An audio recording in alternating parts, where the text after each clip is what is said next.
Wow. That's a big crowd. Quite a crowd, huh? I think they're excited to see you. Well, I am so honored and excited to welcome my friend Diane Von Furstenberg to the Women in Product Conference today. Thank you so much for being here. It's such a treat. Before we jump to some questions, I want to talk a little bit about Diane, even though she's a woman who needs no introduction. We know her as a pioneer, not only in the fashion world, but also as a trailblazer when it comes to empowering women. Since the debut of the DVF brand over 4 decades ago, she has become an icon who has completely transformed the fashion industry with the creation of the famous wrap dress. She has totally redefined how women present themselves in the workplace, giving them a sense of confidence and ease they were unable to express before, all through one design. Diane has received numerous awards during the course of her career, the Lifetime Achievement Award from the Council of Fashion Designers of America for her impact on fashion, and then she later became the president and then the chairwoman of the CFDA. You were also named one of Time's 100 most influential people. And then in true Diane fashion, instead of just being a recipient of awards, she's also founded the DVF Award in 2010 to recognize and support extraordinary women who are dedicated to transforming the lives of other women. You serve also on the board of Vital Voices, the Statue of Liberty, just that, you know, and The Shed, which is a new center for artistic and cultural innovation in New York City. And since 2017, and we're going to talk a little bit about that, she has also been building the In Charge movement, celebrating powerful women who are taking charge of their personal and professional lives. So welcome, Diane. Thank you.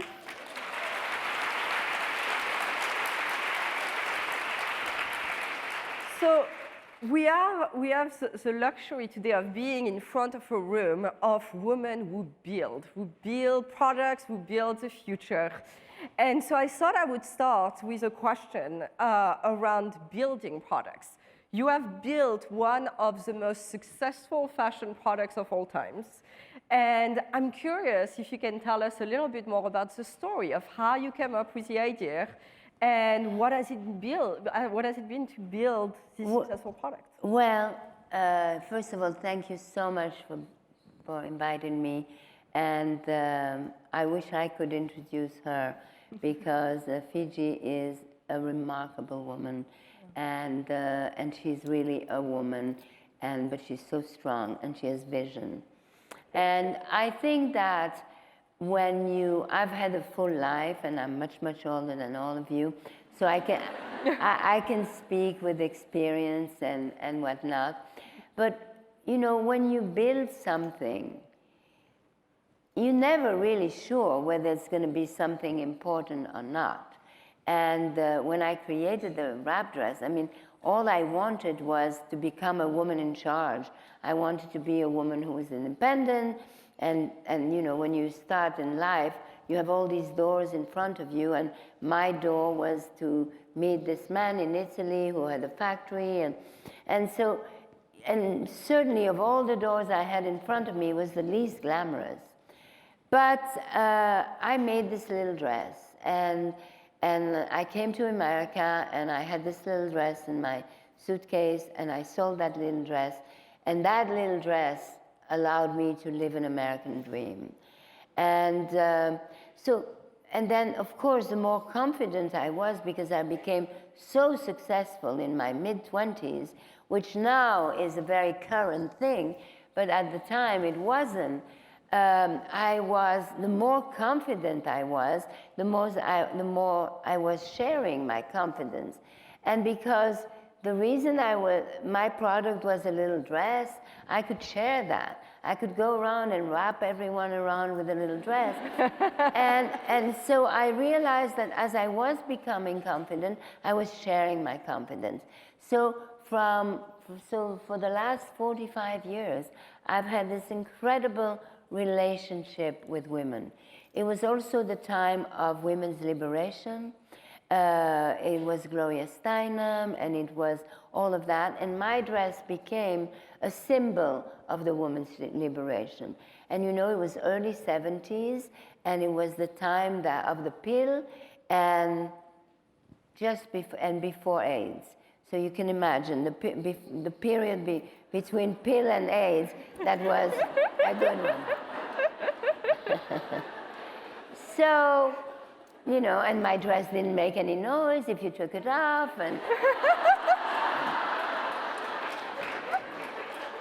and people used to say, oh, it's the dress that the guys like, but the mothers don't mind. So, but the truth is that people say I created the wrap dress. Actually, the wrap dress created me. And that, I'm sure, applies to all of you. You have visions, you have ideas, you create a product, and then the product takes over. And you're just a conduit between, you know. And it's very exciting.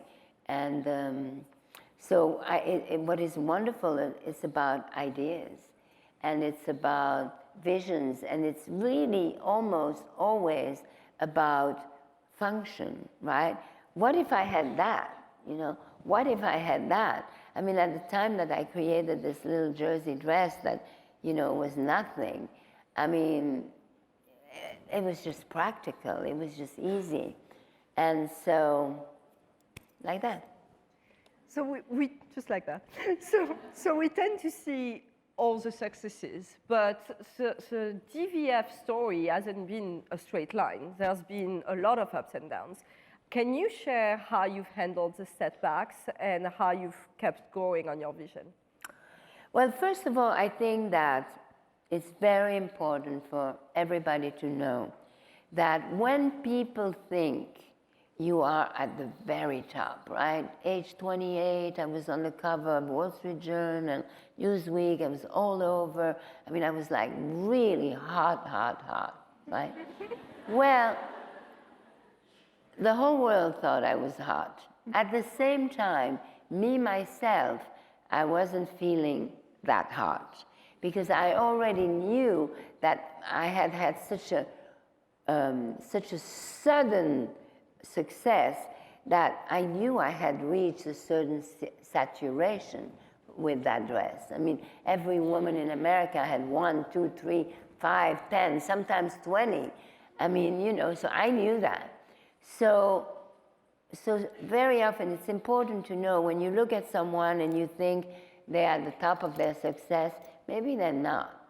Maybe they're not. And the same way as it happened before, when people may think, oh, she's a has-been, it's over for her.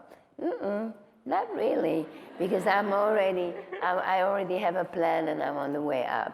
So I think it's very important. What I really want to do now, and when I speak like that in front of a crowd of young people, it's important that you say that, because it's important that you know that every successful person feels like a loser at least twice a week. You know, and only losers don't feel like losers.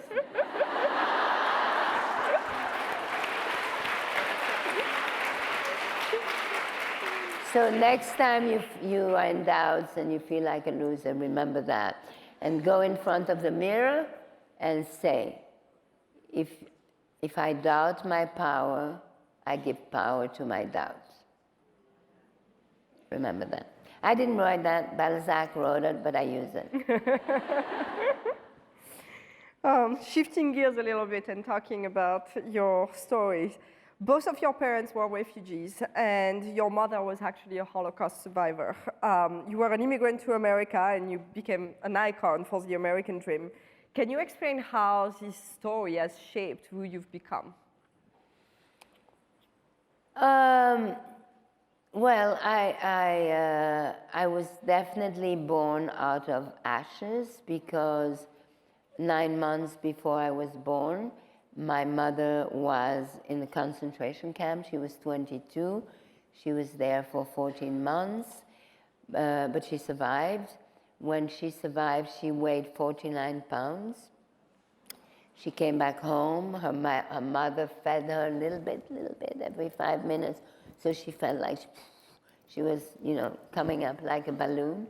And 6 months later, her father, her husband, fiancé, came back from Switzerland, and they got married. And the doctor said, you can absolutely get married, but make sure you don't have any children, because you won't survive and your child will not be normal. And sure enough, 9 months later, I was born and I was not normal.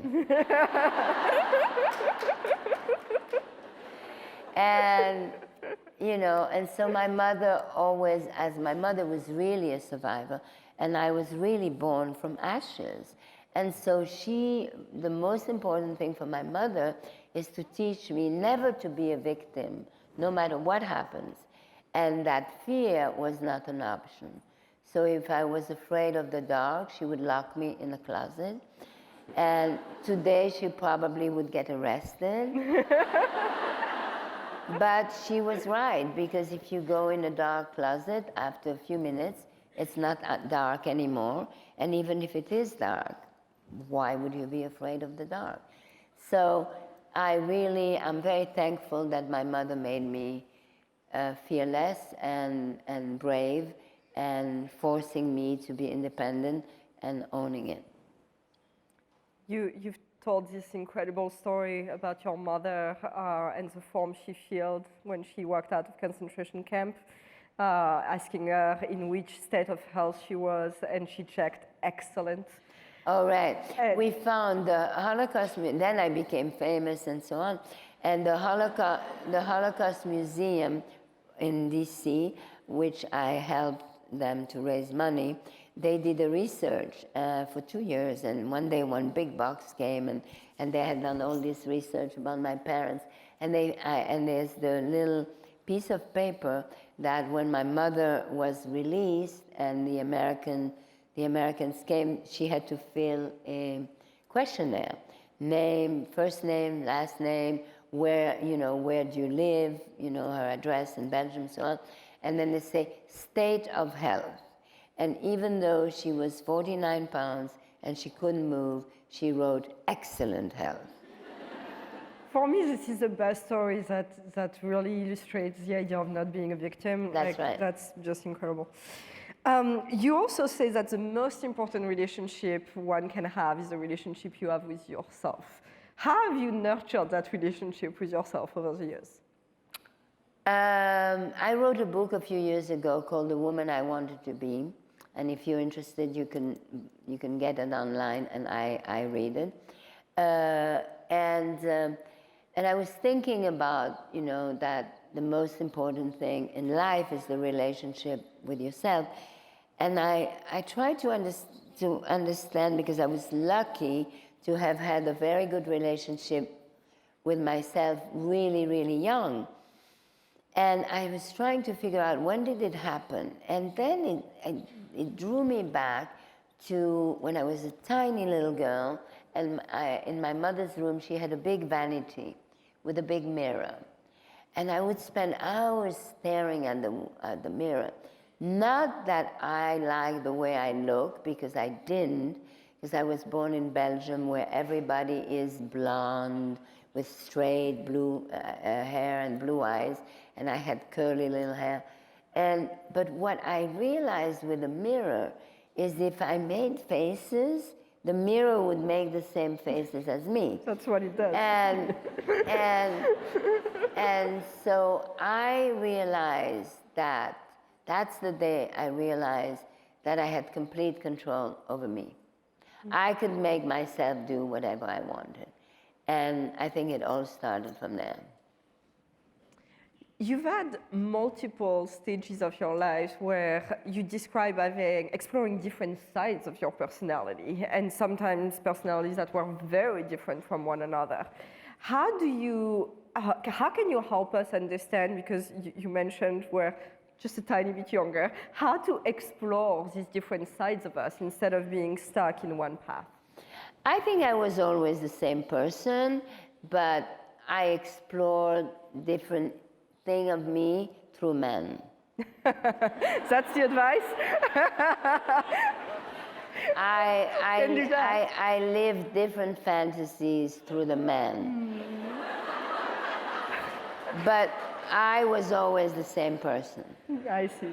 I mean, I played a little bit the exotic and then the you know, devoted muse of an artist and all of those things.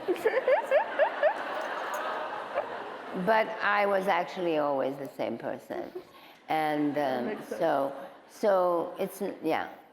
I think it's through the men that I did that.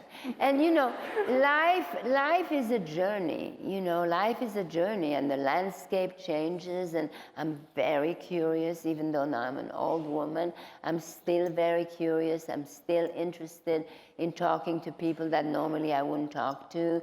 I love intimacy, so I love creating new intimate relationships. Not with men anymore, don't worry. And you learn so much, and I still am like that. I'm very engaged into my surroundings and the world, and I feel like I have a magic wand, and that's all about the In Charge, so we can talk about that. Yeah. So talking about In Charge, you created this wonderful movement for women to feel in charge. What does In Charge mean to you? Okay, so this started that, first of all, I'm 72, and so I mean, I prefer to say my age because otherwise you check it on Wikipedia. So when I turned 70, I was thinking, I'm also born on New Year's Eve, so when my birth, you know, when the year is over, it's over. And so I always like to think, I like to plan ahead and imagine, you know. When I was a young girl, I wanted to be this woman in charge, then I wanted to be, so what kind of an old lady do I want to be? And I was thinking, I want to really use, I've lived very fully. I'm 72, but I really should be 150 because I have lived so fully, I've done so many things, I've met so many people, I have been so lucky that I really have so much richness in you know, for example, aging. People worry about aging, but aging is really living, right? Aging means that you have more images, more souvenirs, more years, you know, it's wonderful. It's a wonderful thing. I mean, your book of memory is so much larger. So I want to be able to use, because I was lucky to have become the woman I wanted to be, I want to be able to use my voice, my knowledge, my experience, all of my connections in order to help other women be the one to be. So once I was doing an interview with the Wall Street Journal, with the Washington Post, and they said something about me having, you know, an icon. I said, okay, I was an icon, but now I want to be an oracle. And then, before I knew, the Washington Post came out, and there was this huge thing, oracle. And for a minute and a half, I was embarrassed. And then I said, yeah, that's what I want to be.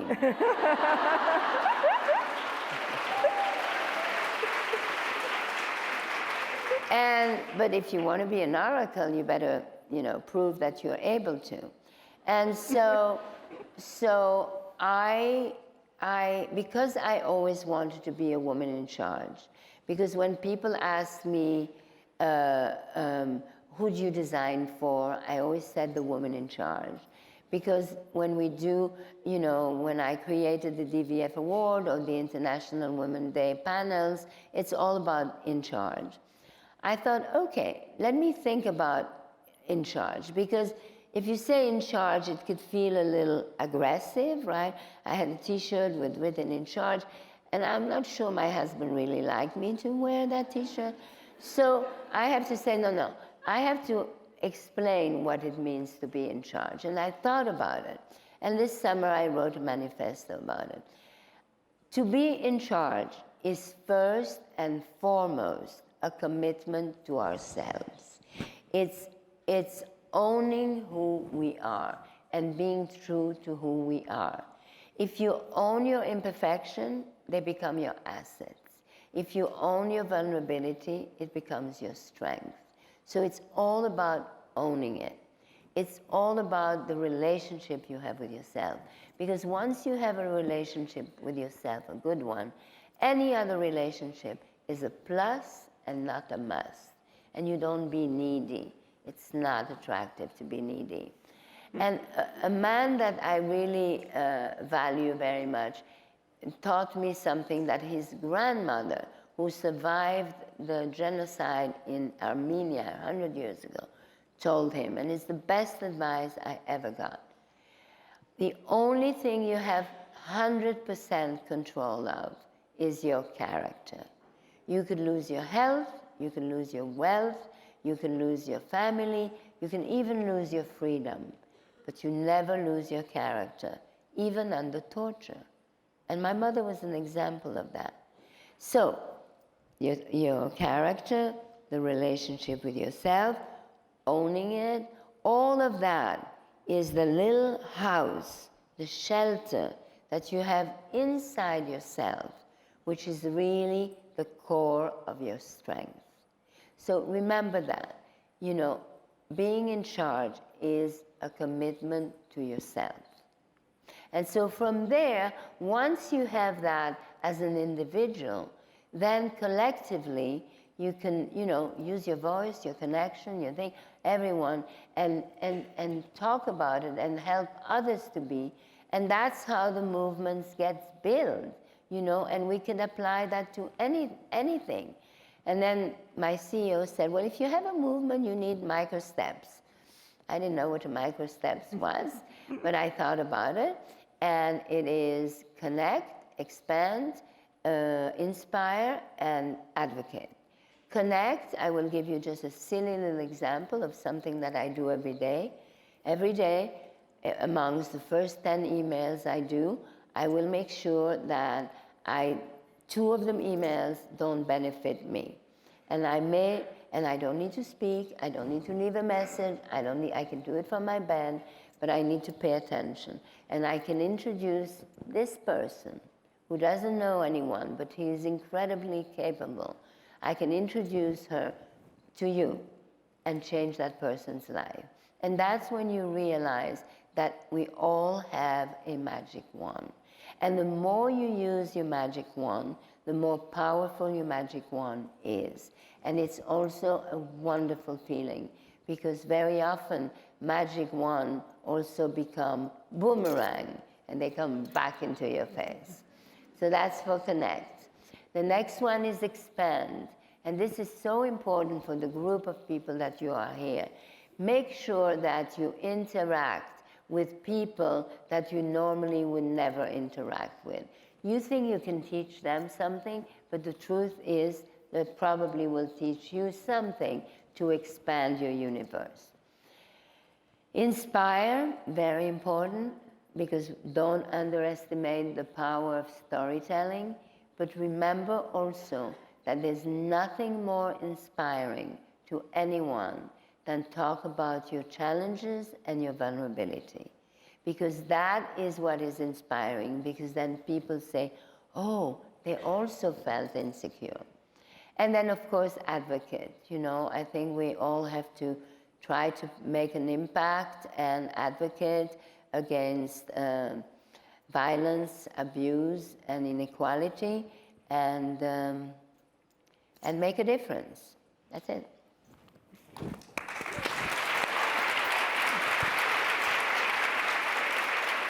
And if you are interested, it's there, the manifesto, and if you are interested, we are, you know, doing all kinds of things, but right now you can connect on incharge@dvf.com. You mentioned something interesting, which is be open about your vulnerabilities. I was very surprised when once I heard you say that you had your own version of imposter syndrome when you didn't feel like a designer. And we talk a lot in this industry about imposter syndrome for women, especially when you're the only woman in the room. Can you talk a little bit more about how you overcame that? Well, first of all, my imposters and salespeople are my favorite characters in books and films. But I mean, imposters is slightly negative. I would call you, I mean, you have to fake it till you make it. I mean, I mean, if you invent things, I mean, it's like jumping, you don't know. But the fact that because I never studied design, I didn't think I was a designer, and yet I created a dress that has sold more dresses than anyone ever in the world. So 4 years ago, when I did an exhibition at LACMA, which was the 40th anniversary of the wrap dress, and I remember driving that morning for the opening and seeing that big, huge building with all the, you know, the Warhol things of me and the windows and all of that, and I was like, wow, I guess I am a designer, you know? But again, that's why it goes back to the relationship you have with yourself.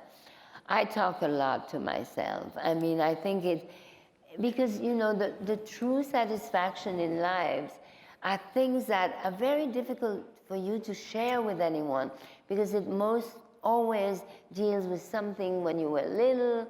I mean, some kind of a stupid little rejection.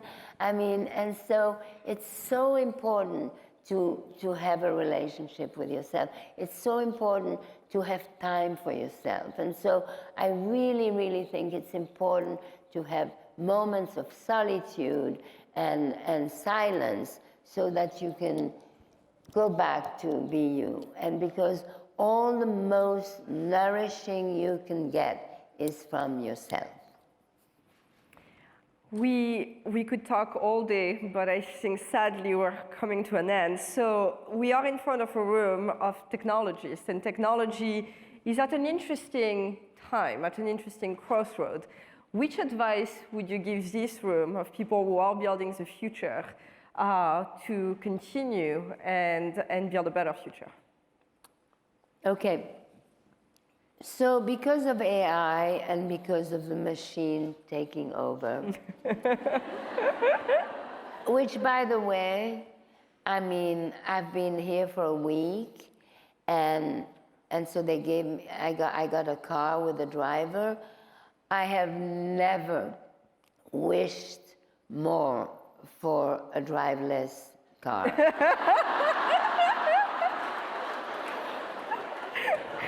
Because the drivers today, if you get a driver with a car, I mean, the smart one drive Uber, and then I mean, it's just they don't know where to go. So anyway, so just to say that there is a lot good in technology.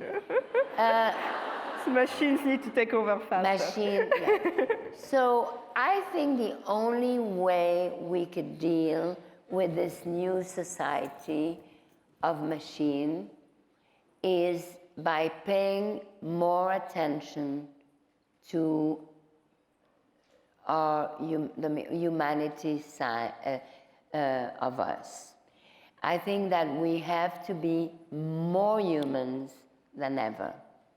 I think we have to focus on our human side and not be machine, because definitely the machines are better machines. So I think that I mean, I wish I was younger, because I do want to see that the new society, you know, which could be terrifying. But that's why also, are these all women here? Sorry, what? Is this all women? Yes, absolutely. Okay, great. So you're not going to offend anyone with the next sentence. No, but because since this summer, I realized that, oh my God, we're making all this progress as women, but are we worried enough about putting the women ethos and the women's books and the women's emotions in these machines? And I've become obsessed with that. And I'm talking to a lot of people, and I say, I'm not a scientist, I don't understand anything, except that I want to make sure that we amplify that, and we put in wherever we put the database for the machine, that they really get the emotion. They get all of Oprah, and all of Toni Morrison, and all of Marie Curie, and Simone de Beauvoir, because it's otherwise, then forget it. We've lost it forever. I think more Oprah in our algorithm is a good way to end. Diane, thank you so much for being with us today. Thank you. And also, if you want to tell me anything that you're interested, or that you can help me to do that, use that email to incharge@dvf.com.